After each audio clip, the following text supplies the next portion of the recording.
Oh, howdy all, grab yourselves a beer, it is time for some Path of Exile discussion. Today I want to talk about the overhaul of mines that's coming in Path of Exile's Blight expansion, and I want to look at the information we know so far. We don't yet have the reworked information about the Saboteur Ascendancy. That will hopefully be coming on this weekend, but we'll find out exact details when we find it out. However, we've got a lot of the general mine changes that are coming up. They've been spoiled today. So, firstly, mines are now thrown, letting you deploy them at long range. This is going to be a bit of a game changer. One of the things that was a real advantage to traps in previous incarnations of traps and mines was the ability to throw them so that you could detonate them when you're in an area where the enemies are extremely dangerous. You could play quite slowly, abuse line of sight. You never have line of sight to the enemies, but they still appear on your screen. You abuse line of sight, get to a position where you can throw the traps on the ground somewhere that they can see the enemies, and then the traps detonate. Now, that's going to be an option for mines now as well, and I believe it will be even better with mines than it currently is with traps. So that'll be something to keep in mind for very, very, very early playthrough in a new league. When your character's really weak, when you just don't have much gear, maybe you're just desperate to try and get to the center of the Atlas on day one, and you're still sitting with 4,500 life. You don't even have all 3 resists capped yet, and you're starting to push into nasty red maps. Now, a lot of people will focus on improving their gear first, and that's a valid option. But so is just playing extremely safely as well. And I'll let you make up your own mind as to which approach you want to take, whether it is to hold off on getting to the center of the Atlas until your character's stronger, or whether it's to rush there. You make that decision for yourself, but if you want to rush to the center, then the new mine skills will be very good for that. Mines now take less of your time to place now, taking 250 milliseconds for each throw. That is an enormous reduction from what it was. I believe it used to be 700 milliseconds, but I would need to time that, and I'm not intending to do that at the moment. It is going to be a substantial decrease, and that means that you'll probably be able to throw them while you're moving. Mine detonation is now always instant. That's going to be a huge... This is not just a quality of life improvement as some people think of it as. This is a real power boost. This is going to be really significant, especially in conjunction with Spell Totem linked to detonate mines.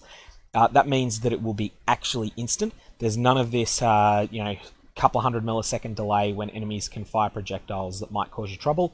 No, they're just going to go off straight away. Mines detonate in sequence. Each mine detonation starts a detonation timer on 1 or more mines in an area around it, with the detonation time getting faster each time. This also means that you can continue to throw mines while a detonation sequence is occurring, and they'll be detonated by the sequence. This works particularly well for mines which have additional effects for each detonation in sequence. Now, this is one that I think needs to be explored a little bit further, and I think the best way to do so is to showcase the video. You see, only a couple of these icicle mines have gone off so far, but they're now going to all get set off. And if we just watch that again, and let's go a little bit further back than that. Now it'll get started, and you'll see that there'll be a couple of them go off slowly. You can see that there's 7 currently active.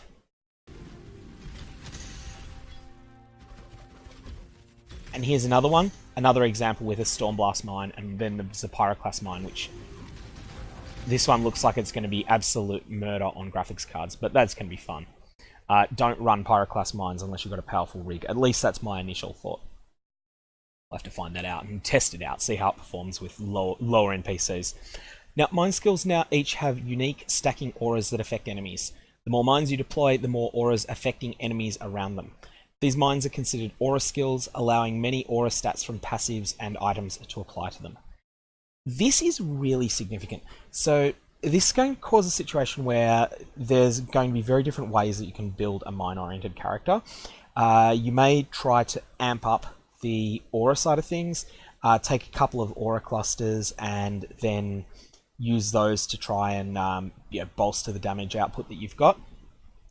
Or alternately, you might just focus solely on traditional ways of scaling mines, like critical strike chance for spells, critical strike multiplier for spells, and adding various sources of increased elemental damage or whatever is appropriate to the skill that you're using.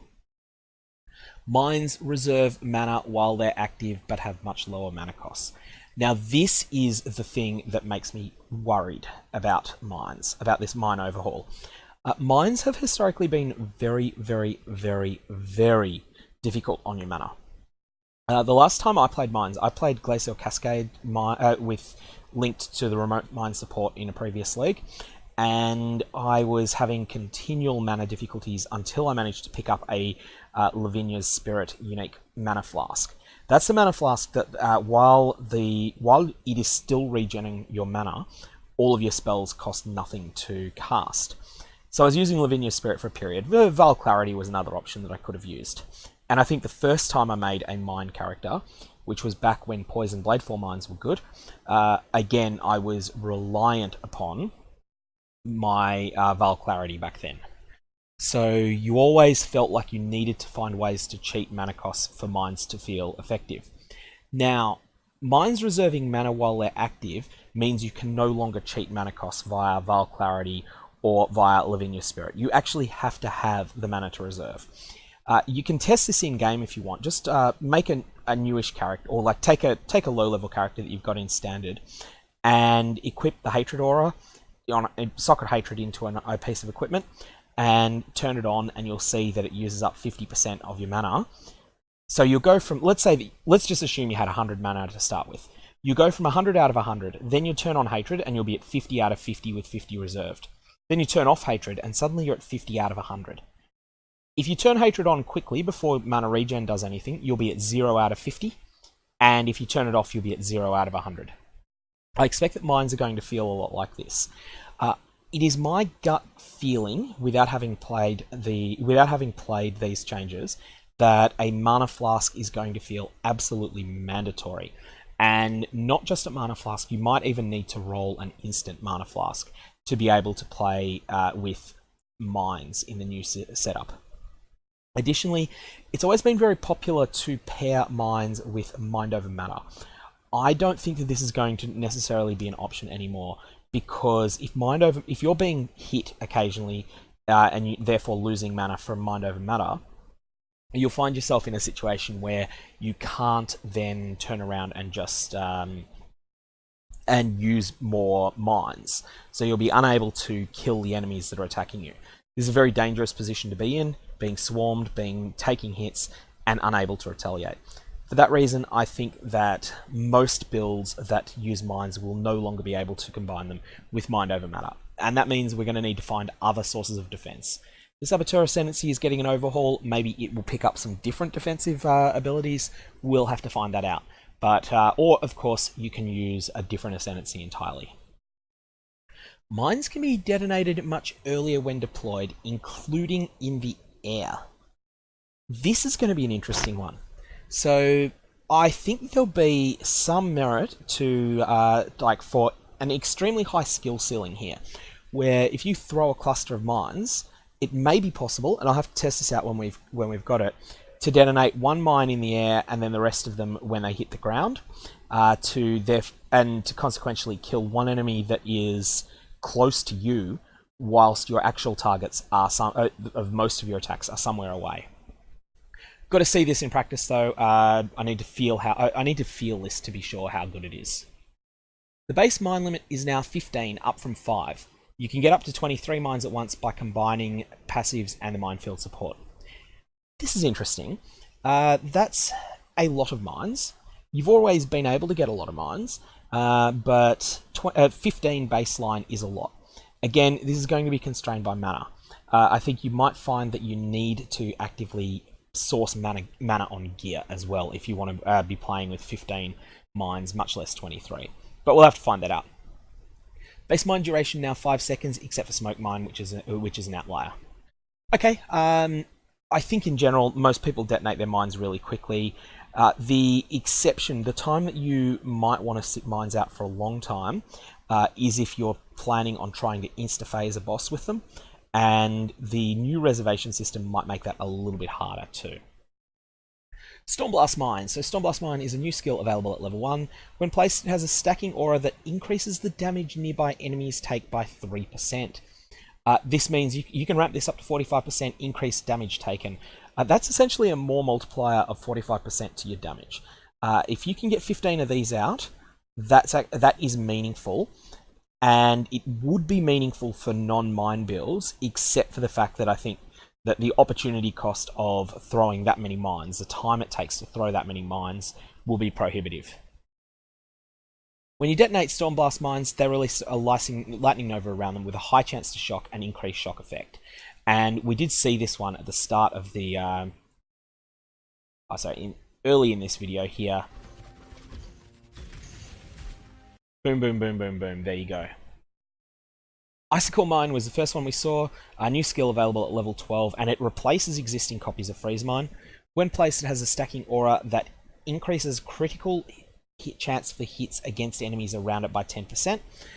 When you detonate it, it releases a nova of projectiles, firing 5 projectiles from the first mine, then an additional projectile for each 2 mines in the detonation sequence. This is an interesting combination. So the more mines that you get, the harder that the first one hits, or more specifically, the more likely the first one is to critically strike. But then, as each mine starts to explode, you're going to start losing some of that critical strike chance because they're going to be affected by less copies of this aura. But you're going to start getting more and more projectiles. This is going to be an interesting playstyle. So it looks like I really need to see this in practice. I mean, you can have a look at the video, but I don't think that really does it justice. I think this is one that we need to play with. Lots and lots of projectiles everywhere. And there's Stormblast Mine again. Next up is Pyroclast Mine, which is a level 28 mine skill.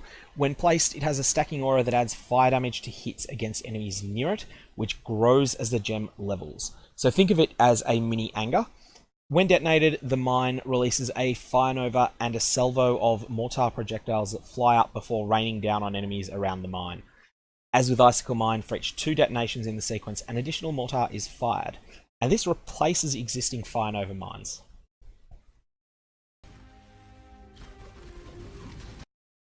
So there you can see the mortars getting thrown up. I'd only noticed the initial fire hit. Assume they then come down, and I'm just trying to work out, they look like it's Molten Strike style. Yeah, they seem to be hitting random areas nearby. So that's intriguing. I'll have to see how that works in practice. This actually looks like it's got a lot of potential, and the fact that the first one is just going to hit so hard because of that aura that adds fire damage to hits against enemies near it. We'll have to see numbers on that, but it sounds like it could be really, really significant. Summon Skitterbots. Skitterbots is a reservation skill that summons 2 fast-moving invulnerable minions. One has a shock aura, while the other has a chilling aura. Now, of note, these little Skitterboys can be used for any skill. They're not just strictly for miners, but then they have some further effects that help miners. But an indirect shock and an indirect chill is a modest source of defense. I think there's been a lot of talk about this on the Path of Exile subreddit. I think people might be exaggerating it a little bit, because I would rather use Aspect of the Spider for a reservation that is, if I wanted a defensive reservation, Aspect of the Spider, and if I wanted an offensive reservation, there's 1,000,001 ones that I think will be better than just a minor shock aura. But it is still an option. Now, while they're active, they'll grant you more trap and mine damage. So that should make it a no-brainer to use these if you're either a trapper or a miner. They will all, at least if that number, unless that number is really low. They'll each also look for and activate traps and mines near enemies. On mines, they will activate them and then rearm the mine, which won't set off a detonation sequence. Now that's interesting. That lets you potentially drop out a whole bunch of mines, then have your Skitterboys set them off once or twice, at which point the enemies will be affected by lots and lots of the auras. Then you can set them off manually all at once, set off a detonation sequence and go boom, boom, boom, boom, boom, boom, boom. On traps, they'll trigger a number of traps at once. And I believe that we've got that in this video. Yeah, there's what the Skitterbots look like when they're just wandering around. and we keep going through this video. This is now gameplay footage where he's using everything in the arsenal to clear through. And that video is worth watching. That's from the Path of Exile official GGG YouTube account. Now, we have Blast Chain Mine Support and High Impact Mine Support. These two replace Remote Mine Support, which is the current skill that converts either an attack, either a bow or wand attack, or a spell into a mine.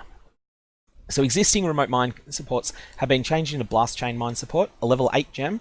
So you can start being a spell miner from level 8 now. You don't. I believe it used to have to be up to Mervale. I think it might have been level 12 previously, but don't quote me on that, I could be wrong.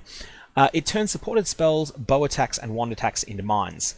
It now grants less damage as a result of the much shorter mine throw time, and a 5% more damage for each mine detonated in sequence. So this seems transformative at first. It now grants less damage as a result of the much shorter mine throw time. Part of the strength of mines previously was that you could front load a lot of damage. One popular strategy was to get to Exile in the Eternal Labyrinth, then stick down 6, 7 or 8 powerful mines on the ground, and then at the very instant Exile wakes up, you would set off detonate mines, and the mines would one-shot Exile in the Eternal Labyrinth if you were reasonably well geared. By reasonably well geared, what I mean is that you had you'd need a 6 link for that and a level 20 Glacial Cascade. Probably didn't need level 21. You need a couple of crits on them.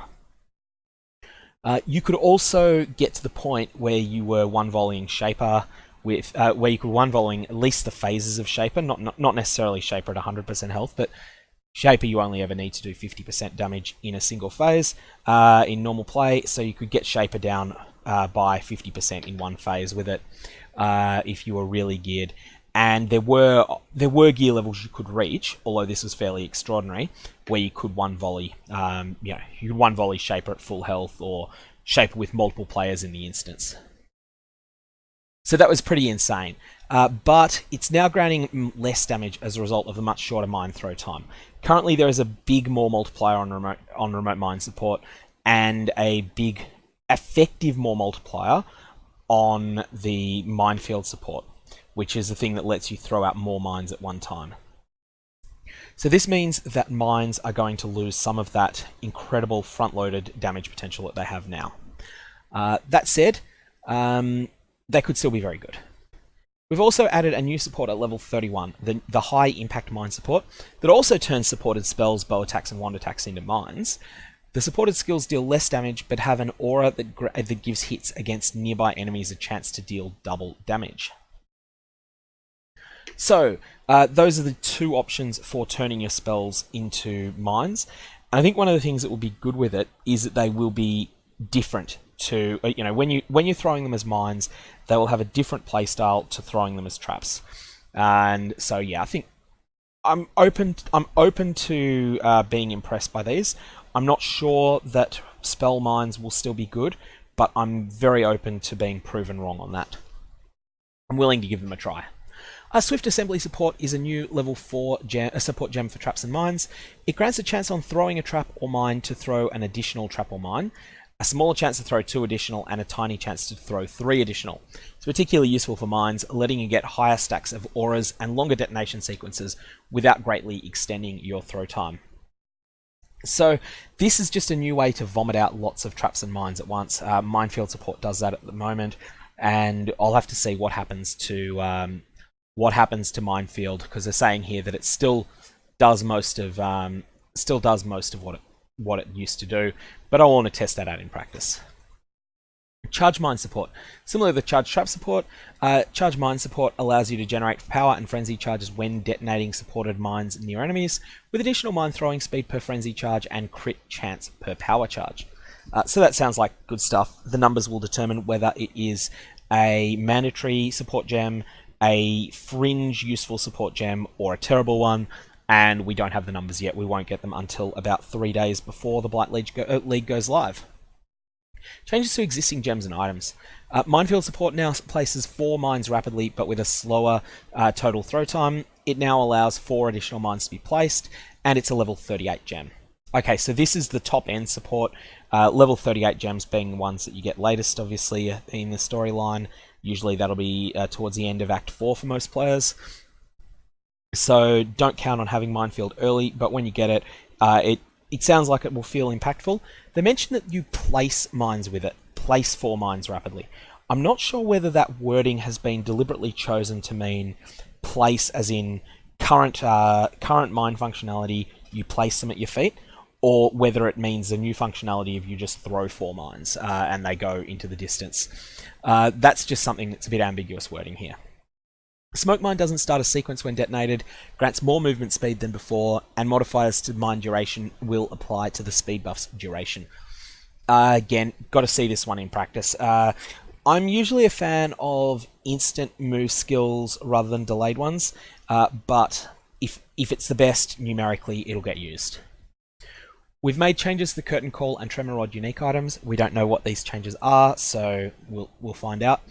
And this is an interesting one. The +1 mine placed Shaper Helmet mod is going Legacy. And this is because placing additional mines is now more powerful as a result of various mine changes and minefield changes.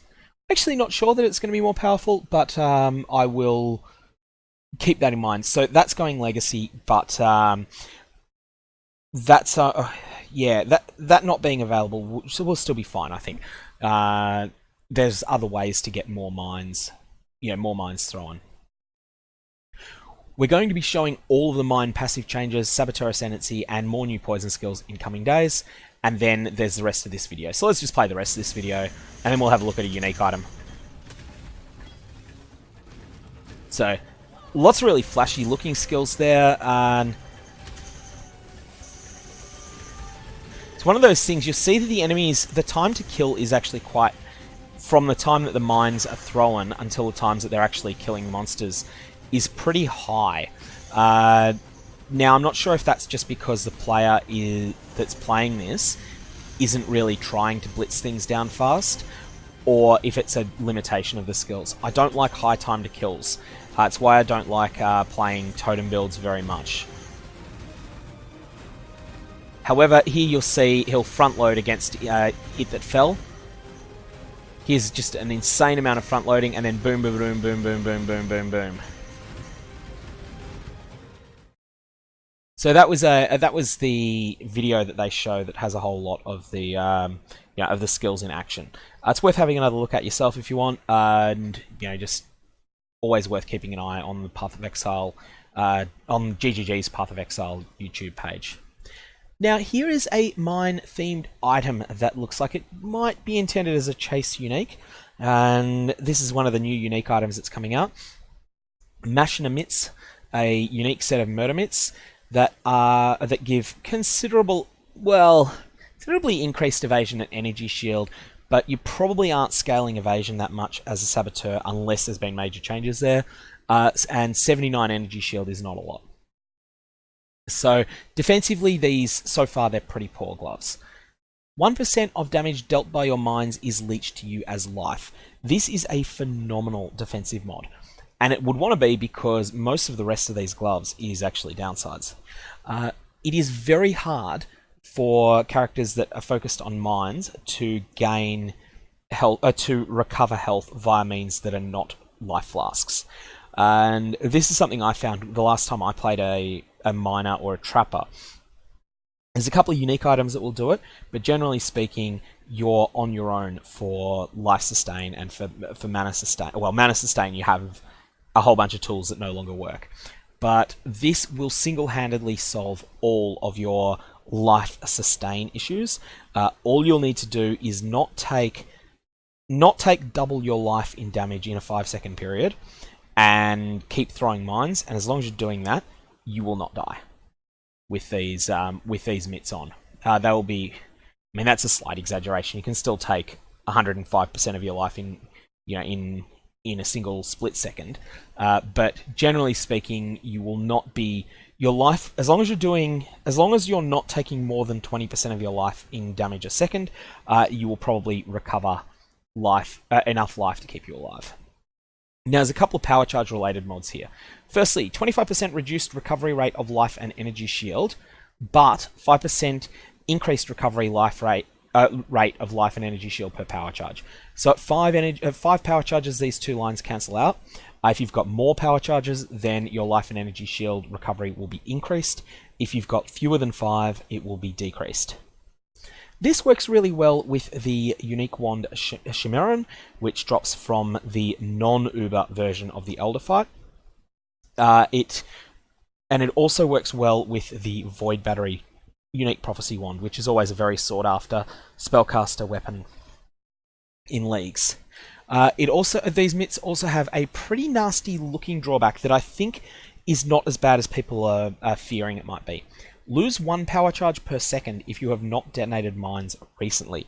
Now recently, if you're not familiar, refers to within the last 4 seconds. So you're going to be losing a power charge every second unless you take the simple action of, oh, I've got power charges, I need to preserve them and there's no enemies around. Okay, I will throw a mine and I will hit my detonate button, and I will do that while I'm walking. You're going to need to do that in some circumstances. One example that I can think of where this will come up, if you're clearing the Basilica map. The Basilica map has 4 different wings that you will go down, and when you clear one out, you might then return and have virtually no monsters left on that wing. So during that point, you'll run back, but to preserve the charges, you'll just throw a mine or 2 and detonate them as you go. It's a slight inconvenience, but I don't think it's as serious as it looks. Likewise, on phased bosses, one thing that people are often concerned about is things like the Elder Guardians, where you'll get them down to 2/3 of their life, and then they'll go invulnerable. There'll be a quick little subsequence, and then they'll come back and fight you again. What you want to do is just during that invulnerability phase, you want to throw another mine and detonate it, and it becomes a nuisance rather than an actual problem. Okay, that's all I've got on the changes to mines that have come out so far. When the Saboteur Ascendancy is revealed in full, I will definitely be putting up a video on that. And at that point, it might be early enough for me to come up with a League starter idea. Have you got any skills that you think should be considered with mines? Definitely let me know. One of the most difficult parts of designing a build that revolves around mines or traps based upon spells is that the aiming on them is something that can vary a bit from skill to skill. You just need to test it to find out how well they aim. For instance, Glacial Cascade aims well from a mine and does not aim from a trap. Arc aims well from either a mine or a trap, and that's why it's been the most popular skill to combine with mines and traps for a considerable period of time. But yeah, Bladefall, for instance, won't aim with either. You just need to test this out and find out what works and what doesn't, and we're going to have to find that out when the League goes live, possibly. That's all I got though. Have a good one.